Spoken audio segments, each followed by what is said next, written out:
Hi అండి, మన 16వ spray వచ్చేసి క్రిస్టల్ అబాషనను, బెయిరోల్ జంపు, పిఐఓల్ బయోవేటా ఈ మూడు కాంబినేషన్లో కొడుతున్నానండి. మూడు ఇన్సైడ్ సైడ్ మూడు టెక్నికల్స్ అండి. ఈ వాటర్ పెట్టిన తర్వాత ఏమవుతుందంటే ఈ ఎర్నల్ అనేది ఆ భూమిలో ఉండదంతా ఈ చెట్టుకు వచ్చేసి మొత్తం రాపిడి చేసేస్తుందండి. మరీ ఉధృతం ఎక్కువగా అయిపోయింది. అందుకని చెప్పేసి డోస్ ఎక్కువ ఉండాలని చెప్పేసి ఈ అబాషను ఎర్నల్ మీద పనిచేసిద్ది.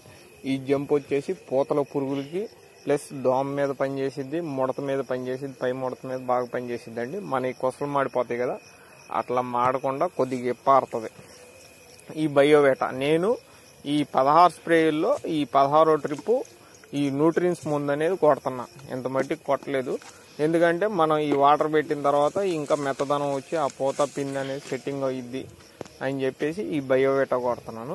ఆ ఉండ బలం కూడా లాక్కునిద్ది అని చెప్పేసి ఇలా 3 కాంబినేషన్లో కొడుతున్నాను.